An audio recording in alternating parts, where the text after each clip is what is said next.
All right, greetings. And for the third and final time, I'm going to try to record this video with myself describing the life of Botticelli. Botticelli is an important artist because, one, he's my favorite Italian painter of the Renaissance era, but more importantly, because through him we can understand the Renaissance through his life serves as a microcosm, really, for the experience of Renaissance Italy and Renaissance Florence.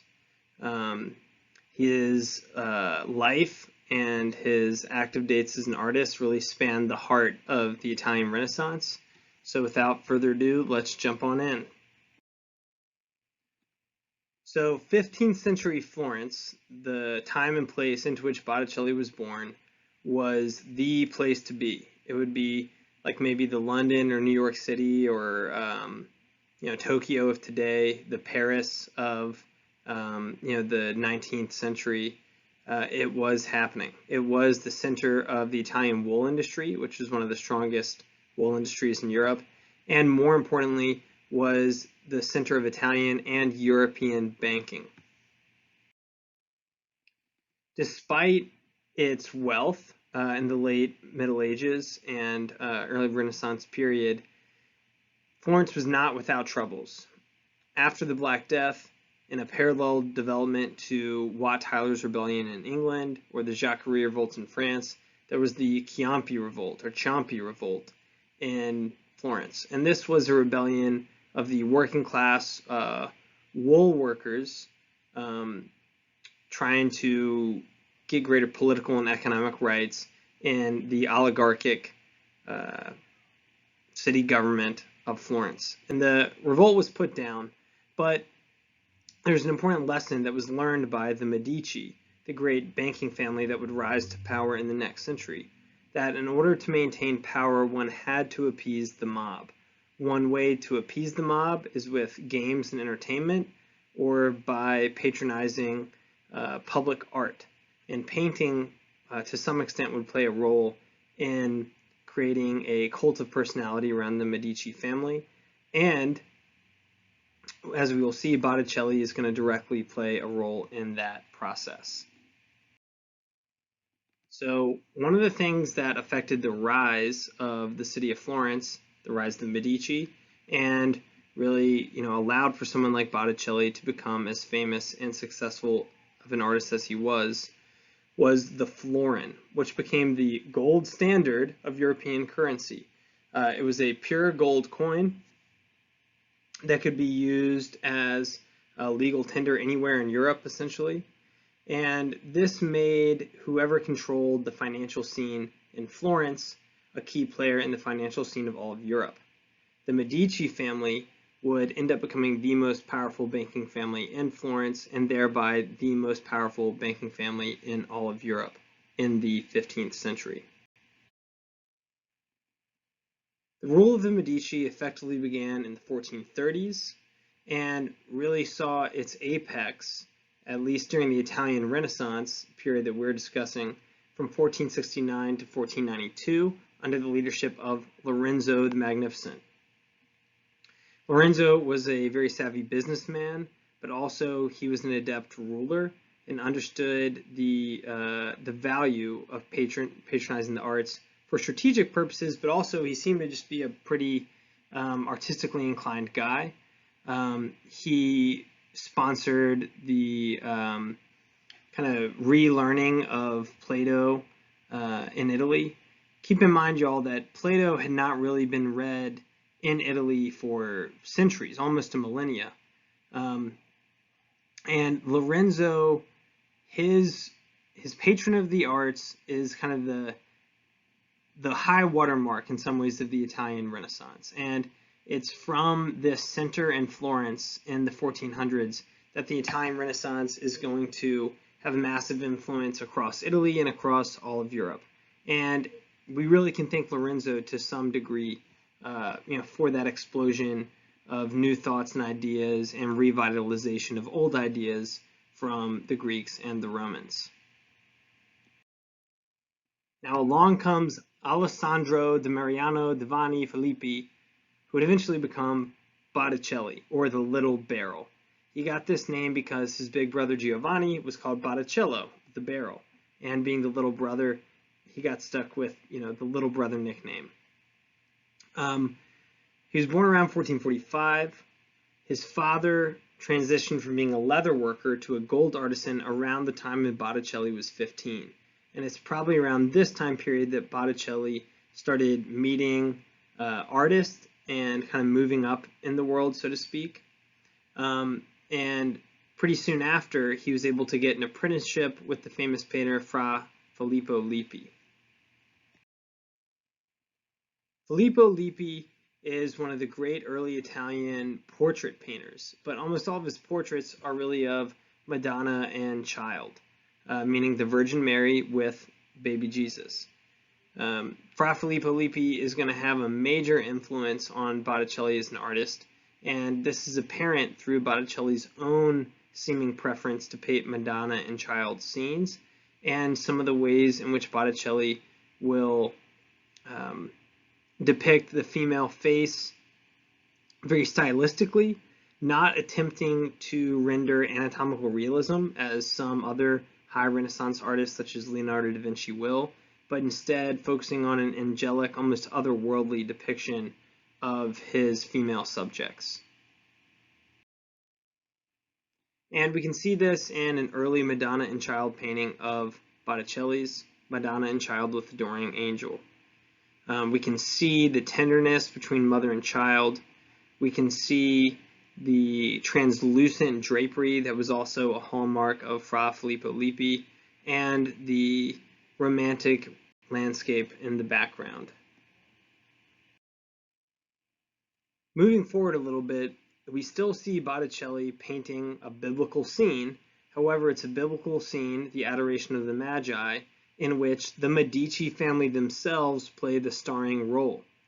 And we're not 100% certain about the identities of all the figures represented here in this painting, but we're pretty sure many of them are living or deceased members, not living now, living back in 1475, members of the Medici family.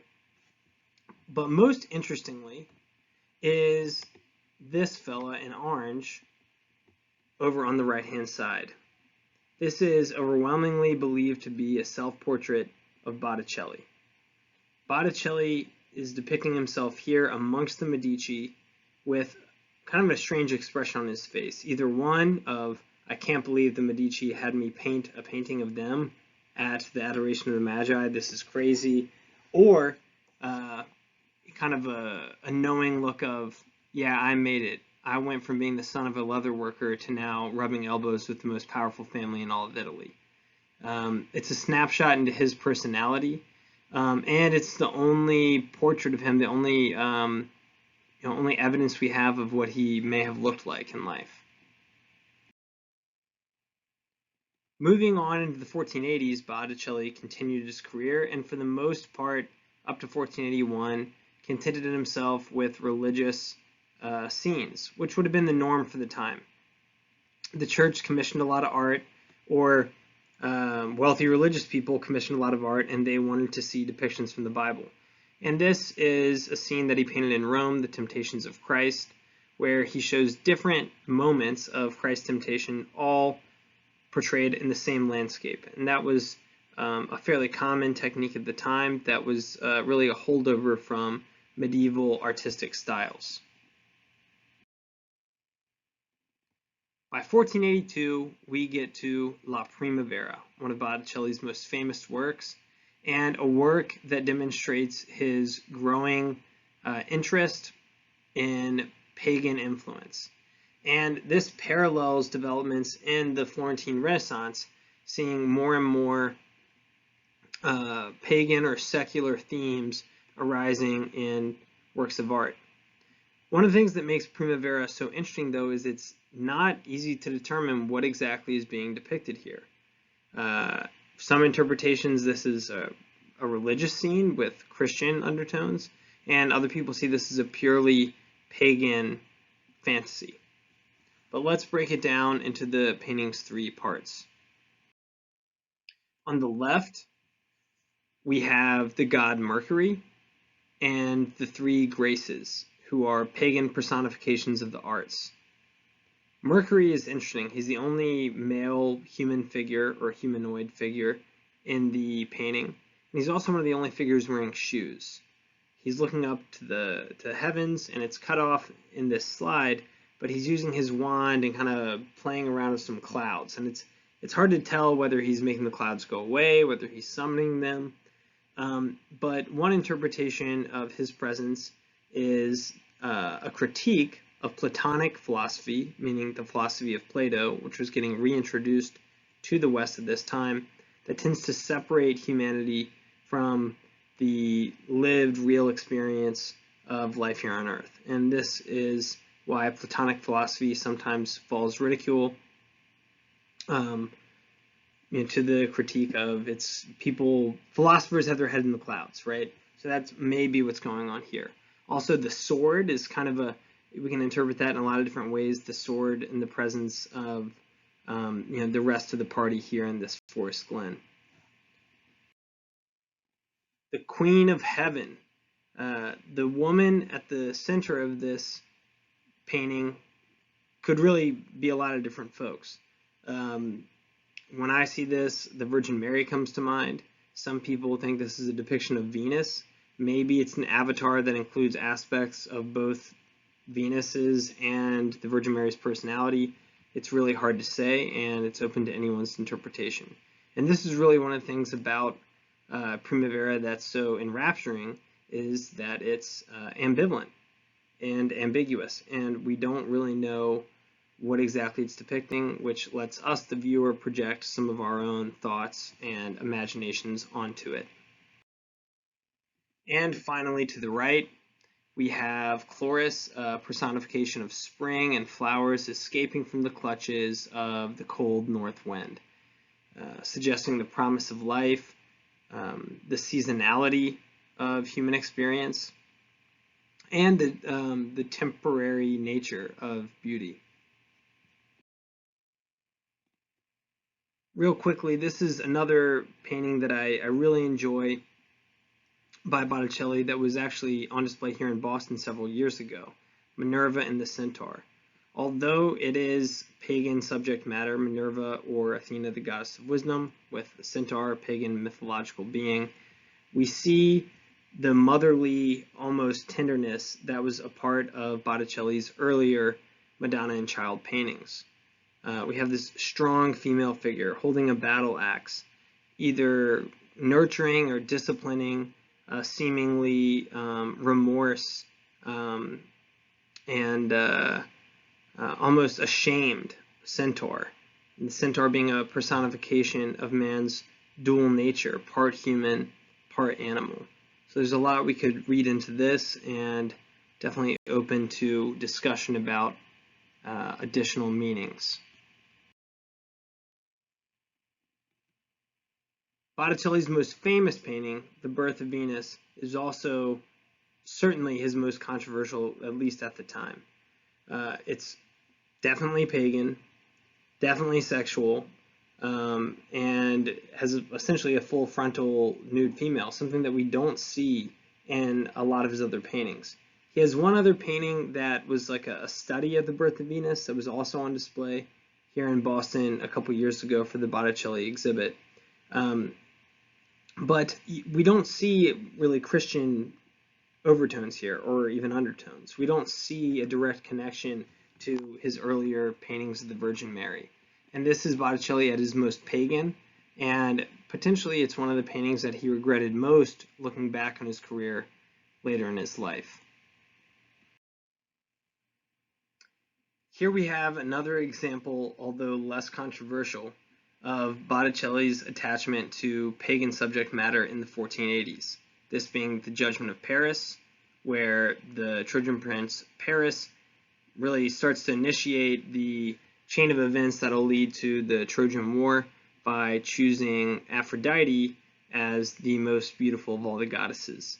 It's notable, one, yes, because of its content matter, pagan mythology, but also two, the presence of these cute little pups. Botticelli, like a lot of Renaissance artists, put dogs in his paintings and I think it's just fun to note that the humanity of some of these artists and what they enjoyed painting, what they decided to put in the foreground of these important mythological scenes. And in 1491, Botticelli painted his Holy Trinity. This was 1 year before the death of Lorenzo the Magnificent, and is a reminder to us that Botticelli is still painting religious subject matter, during the 1480s and immediately thereafter. This painting is notable for a lot of reasons, but the one I really want to draw your attention to is this depiction of God the Father. We don't get many direct human representations of God the Father in Christian artwork. You can think of, sure, Michelangelo's creation of Adam, where God is essentially depicted as like a Zeus-like, heroic figure. But this depiction by Botticelli is really compelling because of the sincerity, the emotion of God, the sympathy he has for us human beings and our sufferings, which he partakes in, via his son Jesus Christ. So a highly unusual depiction of the crucifixion that I think is really noteworthy when we're thinking about the depth and the emotionality of Botticelli's own religious faith. After the death of Lorenzo the Magnificent, a Dominican friar named Savonarola begins to take over the city of Florence. And Savonarola was anti-humanist, anti-pagan art, anti-wealth. Essentially, he was a conservative Christian response, a radical conservative Christian response to the liberal secular humanism that defined the era of Lorenzo the Magnificent. The most famous episode in Savonarola's rule of Florence is the Bonfire of the Vanities, where in 1497, Florentine citizens burned artwork, fancy clothing, makeup, fancy furniture, anything that screamed secularism, humanism, or ostentatious wealth. And it is said that Botticelli himself burned several of his paintings that he believed were unholy because of their depictions of pagan themes or secular themes. And I think it's possible that in this painting, Christ Crowned with Thorns from 1500, we see some of that remorse from Botticelli. And we see a reversion back to an almost medieval style of depicting the human form, which was really going completely against the trend in Renaissance art at that time of depicting the human being in ever-increasing anatomical realism. So Botticelli here is going against the grain artistically, and in some ways it's hard to see this as the same man who painted something like The Birth of Venus or Primavera, but this is him at a different stage of his career. And finally, I want to end with the painting Mystic Nativity. So in some ways, this seems like a pretty standard nativity scene. However, I want to draw a couple things to your attention. One, Joseph seems to be, weeping, very sad. Also, this cave in the background, this is the cave entrance here, is reminiscent of Jesus's tomb, so a foreshadowing of his suffering and death. But even more importantly than those features, is this Greek inscription up here. Now, Greek is interesting, right? This cues us in that it's a very Renaissance painting, considering 100 years ago, nobody in Florence could even read or write Greek. And now Botticelli is putting it right here at the top of his painting. This picture, this is the words of Botticelli inscribed at the top of the painting.